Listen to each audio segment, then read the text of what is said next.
Hello everyone, I am Demented Kirby, and welcome to my channel, the Commander Tavern. The Commander Tavern is a channel dedicated to my favorite Magic the Gathering format. Before continuing, I want to once more thank Georgios for the new background and graphics for the Commander Tavern. They look amazing, and I hope you all enjoy them. The Brewery is a series on this channel showcasing my spicy brews and other deck techs. On this episode of The Brewery, I will be discussing my take on a commander from Unsanctioned, Alexander Clamilton. If you like this deck or any of the cards I'll be mentioning throughout the video, please consider using my TCG Player affiliate link when purchasing those cards. You can find that link down in the description. It'll really help out the channel. Other ways you can help support the channel is with my Patreon. Patrons get early access to scheduled videos on YouTube, and higher tier patrons get access to the VIP section of my Discord server as well. You can find a link to that down in the description too. In fact, patrons got a chance to see this video earlier. Alright, let's get back to the episode. Before discussing the deck tech, if anyone is interested in obtaining the memes I made for Alexander Clamilton, the two you can see in this video, you can find them in my latest tweets. It's the one you see here and the other one soon enough. Alexander Clamilton is obviously a play on Alexander Hamilton, one of the founding fathers of the United States. He's a 0/4 Clamfolk Advisor Rebel for 2 generic and 1 blue. He has a triggered ability that lets you scry 2 whenever you cast a wordy spell. A spell is wordy if it has 4 or more lines of rule text. This can be a little fishy, no pun intended, with older versions of cards where there's more text in one edition than a newer one. For example, Alliance's Force of Will has 7 lines of text, whereas Eternal Master's Force of Will has only 4. Now both will trigger Alexander Clamilton when cast, but each one has a different result with his activated ability. When you activate him, you fight target creature you don't control. You reveal the top card of your library, and his power is increased by the number of lines in that card's text box. So revealing the Alliance printing of Force of Will pumps him +7/+0, whereas the Eternal Master's printing pumps him +4/+0. So it's important to keep that in mind when including cards in this deck. Another important thing about this is basic lands. Playing lands won't trigger his first ability, but revealing them for his second ability do matter. Modern basic lands don't have a text box, they just have the mana symbol indicating what you can tap them for. That's not very useful when revealing for his ability. You'd need to include basic lands with text in their text box, such as those printed before 6th edition. And why is it important to reveal cards with lines of text in its text box? Because Alexander Clamilton won't be much of a fighter if he fights another creature while having 0 power. Including the aforementioned pre-6th edition lands is a way to always ensure that regardless of what you reveal, he'll at least gain 1 power. Even then, 1 power won't be enough in a fight. That's why we gotta make sure he has other weapons at hand besides his trusty Super Soaker. Death Touch is the way to go. The deck's running Basilisk Collar, Quietest Spike, Gorgon Flail, and Gorgon's Head. Of these, Basilisk Collar is best because it's the cheapest to cast and equip, plus it also gives Clamilton lifelink. So you can also gain life off of sniping those who cross him. Quietest Spike halves the pending player's lives total due to combat damage, but at 0 power, Clamilton will most likely not be the one to do that. That being said, it is included for redundancy, just like both Gorgon equipment. They're in here for the Death Touch. Creatures tend to be large in Commander games, so it's important to make sure Clamilton is able to fight them on equal footing. Sword of Cauldron is another way of getting rid of creatures since exiling them goes beyond just killing them. It costs a bit to cast and equip, but it gets rid of indestructible creatures. It also gives Clamilton +5/+5, so that also helps him survive the fight. Thornbite Staff helps him be able to fight multiple creatures, especially if he were to kill any of them. Having the creature die untaps him, and you're then able to do it again. This is especially useful if he has Death Touch as just mentioned.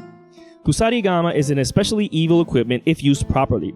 You can conspire with an attacking player against a defending player, or you can use it yourself against a defending player. Unfortunately, even if Clamilton has Death Touch, it's the equipment that deals the damage, so you can't wipe away all creatures. However, if Clamilton's power is high enough, you might be able to kill off a bunch of defending players' creatures. Darksteel Plate, Shield of Kaldra, and Hammer of Dazan are included to give Clamilton indestructible. He only has 4 toughness, so he might not be able to survive most duels he fights in, even if he were to have Death Touch. Giving him indestructible fixes this problem. As a bonus, both the plate and the shield are indestructible themselves. Ring of Zathrid is another way to protect Clamilton. Unfortunately, he won't get the +1/+1 counter each upkeep, but at least you can pay 2 and regenerate him after a fight. Loxodon Warhammer is another great tool in his arsenal. He gets +3/+0 and lifelink. He also gets Trample, but he's more of a long-distance fighter in games than close combat. Lifelink is great in keeping that life total high, in case games make it too low. Getting that boon in power is great in being able to take down larger threats in case you reveal a card that isn't wordy enough. However, Crystal Ball, Sensei's Divining Top, and Scroll Rack help in that regard. Although not equipment, they're tools in Clamilton's arsenal all the same. Being able to scry 2 with Crystal Ball before fighting another creature is incredibly useful in at least trying to get a wordier card on the top of the library. So it's useful because in case the cards only have one line of text, you could just bottom deck them. Sensei's Top doesn't need much explaining. You can rearrange the top 3 cards however you see fit, putting the wordiest card amongst them on top. Scroll Rack is the best of these since you could put cards from your hand on top of your library while also drawing cards. You can draw cards off the top of your library and then return to the wordiest card in your hand to the top. Jace the Mind Sculptor is a great ally in this aspect. Jace's zero loyalty ability is a brainstorm every turn, so you're able to draw 3 cards and then return 2 to the top however you want. His other abilities are useful in the deck as well, but this one's the most useful one, even with Clamilton isn't on the battlefield. If you reach a point where you're out of options with what's at the top of your library, Mad Blind Mountain and Soothsaying can help you shuffle it. Mad Blind Mountain requires you to control 2 or more red permanents, so keep in mind that because Clamilton is not blue-red, he's just blue.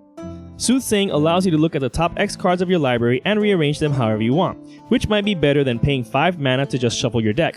But if you want to shuffle your hand into your library, you can combine this with Scroll Rack in order to improve your hand and or your next draws too. So shuffling your deck might be very useful and helpful in getting something wordier on top in order to boost Clamilton.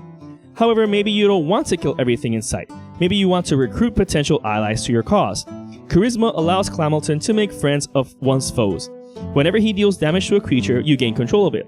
Obviously, you can't kill or exile the creature beforehand, so it's good if his power isn't too high. Just make sure he survives the fight in order to continue recruiting. Additionally, Clamilton isn't a lone gunman.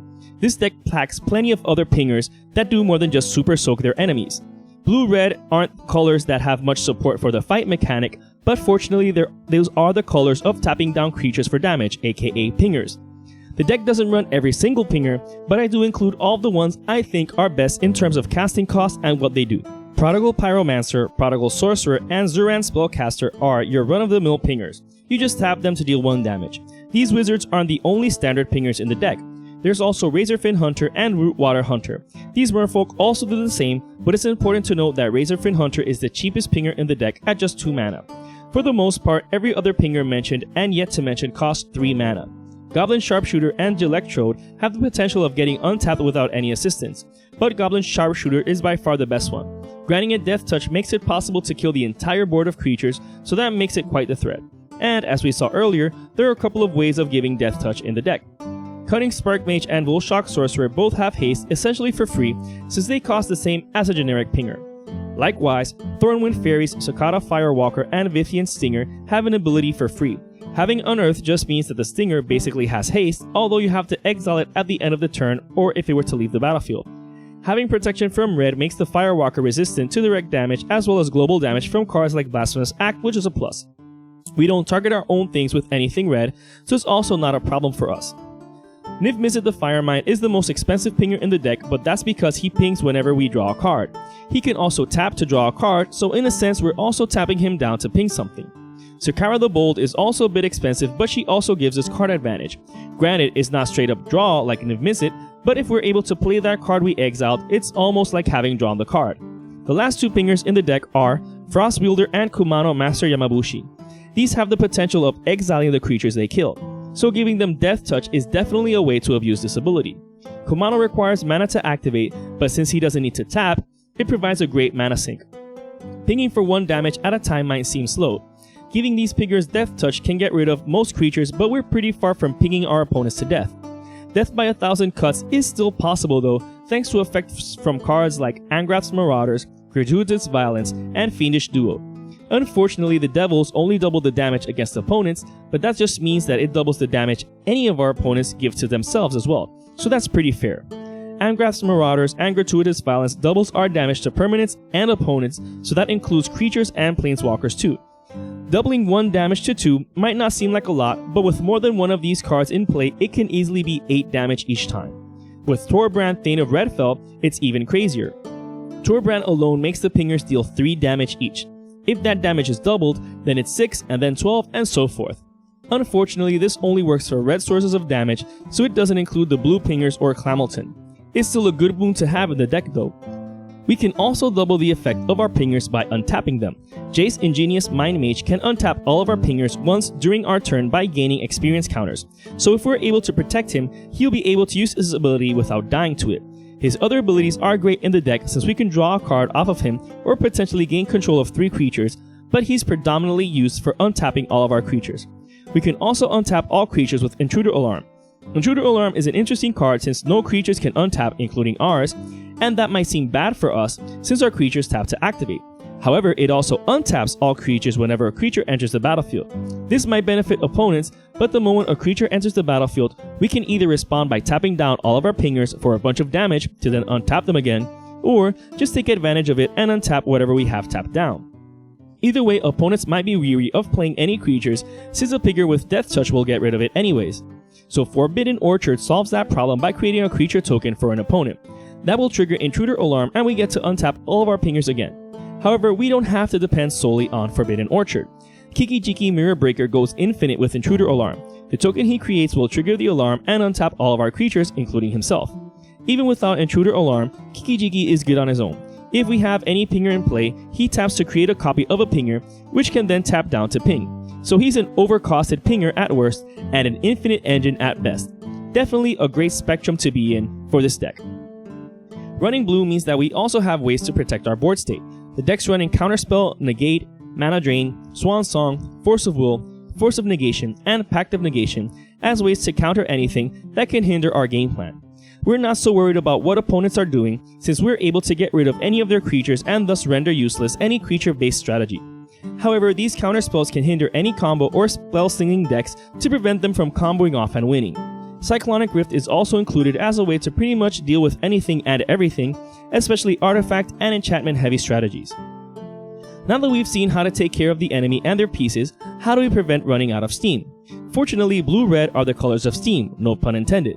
Stroke of Genius, Blue Sun Zenith, and Expansion Explosion are instant mana sinks that allow us to draw X cards. Being able to sink all of our mana at instant speed at the end of an opponent's turn in order to draw into a bunch of cards is definitely worth doing and worth doing well. The expansion half lets us copy a spell of converted mana cost 4 or less, but most of the time we're using the explosion side in order to draw into the deck. It also lets us burn any target for X too, so keep that in mind. We can also draw into the deck thanks to Shimmer Dragon. For every 2 artifacts we tap down, we get to draw a card. This goes great with the equipment in the deck since they can be turned into card advantage. We can also tap down mana rocks we're not using for mana, and there are plenty of them in the deck, but we'll see them in a bit. Reliquary Tower and Thought Vessel helps us out with keeping our hand above the standard 7 while also tapping down for colorless mana. As for the other mana rocks I just mentioned, the deck's running Izzet Signet, Arcane Signet, Talisman of Creativity, and Mox Opal for colored mana. The first 3 are great because they only cost 2 to cast. Mox Opal will more than likely always be able to tap for mana since 21% of the deck is artifacts. The rest of the mana rocks are Soul Ring and Mana Crypt. These can pay for most of the generic costs of our spells, especially the pingers, since most of them cost 2 generic and then a color. However, they're mostly used for casting our equipment and equipping them at a faster pace than usual. Lacking green also means that we don't have many options for ramp. Fortunately, we can run Burnished Heart and Thawing Glaciers. What's great about thinning the deck of lands is that leaves more of the wordier cards in the deck when we need to use Clamilton's ability. Thawing Glaciers might seem slow, but it's still a good way to get lands out of the deck when we have the time and energy to do so. Keep in mind also Thawing Glaciers is a wordy card, so combined with Scroll Rack, whenever Thawing Glaciers returns to our hand, we could just put it back on top of the deck when we want to use Clamilton's ability and deal a ton of damage. The 8 fetch lands, and even Grixis Panorama, also help in thinning the deck as lands while also proving a way to shuffle the deck. So if you're already in a good position mana-wise, you can keep a fetch land around as a free way to shuffle the deck. Grixis Panorama can't tap for mana and doesn't enter untapped, but can be used as sort of a 9th fetch land in a pinch, as well as a way to shuffle the deck for just 1 mana. Being a mana-producing land means it doesn't really take up a slot. Tesseret the Seeker also helps in ramping since he can be used to fetch for mana rocks. Additionally, he can also be used to untap mana rocks as well. With enough loyalty counters, he can also fetch for any useful equipment for Clamilton. His ultimate isn't really that useful because animated equipment falls off of the creature they're attached to. However, with a field free of creatures, you can animate all your artifacts and go wide to take out any opponents potentially, so even that ability is somewhat useful in the deck. The rest of the deck is just the lands. The deck's running Command Tower, Sulphur Falls, Steam Vents, Volcanic Island, Fiery Islet, Shivan Reef, Ancient Tomb, and Temple of the False God. Recall that the deck's also running all 8 fetch lands and Grixis Panorama for mana fixing. There's also 8 of each basic land in the deck. Remember to use basics that literally say tap to add mana so that they have a line of text for Clamilton's ability. That way revealing a basic land at least pumps his power by 1 instead of 0. This brew is just an idea of how to build around Alexander Clamilton. Blue-red makes it easier to build a pinger tribal deck, and even more so if the commander is a pinger himself. If you're interested in the deck list of this spicy brew of mine, you can find a link to it down in the description. I would like to thank all my patrons for supporting me, and a quick shout out to all my higher tier patrons, the brewers, for their patronage. I'd also like to thank anyone using my TCG Player affiliate link. That also helps out the channel. And to everyone, thanks for watching this episode of The Brewery on the Commander Tavern. I am Demented Kirby, and happy brewing.